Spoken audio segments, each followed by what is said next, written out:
Миллиардер сидел на диване, крепко прижимая к груди свою дочь. Его дорогой синий костюм был смят и промок от слез, но он не замечал этого. Девочка горела, ее щеки пылали, а тело казалось неестественно тяжелым. Врачи, вызванные по первому звонку, стояли рядом, но не произносили ни слова. Их молчание было тяжелее любых слов, они не знали, как помочь. Комната наполнилась тревогой. Игрушки, разбросанные на полу, словно застыли в ожидании. На стене тикали часы, и каждый удар стрелки отдавался эхом в сердце отца. Он, человек, который мог купить все, на этот раз оказался бессильным. И тогда решилась та, кого никто не ждал увидеть в центре событий. Горничная, всегда тихая, с опущенными глазами, вдруг вспомнила о старом рецепте своей бабушки.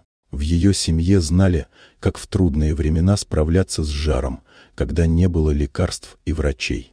Она бросилась на кухню. Ее руки дрожали, когда она доставала из шкафчика травы, которые когда-то привезла из деревни. Запах отвара наполнил помещение, терпкий, горьковатый, но теплый и живой. Сама она не была уверена, осмелится ли предложить его, но вид умирающей девочки дал ей силы. Она вернулась и опустилась на колени перед миллиардером.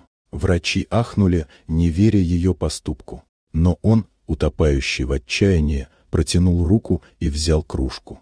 Девочка сделала несколько маленьких глотков и снова уснула.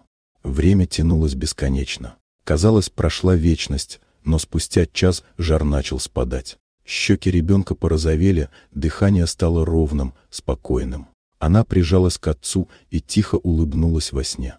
Миллиардер замер, не веря собственным глазам. Он посмотрел на горничную, и впервые в жизни в его взгляде не было ни высокомерия, ни холодности. Там были только благодарность и уважение.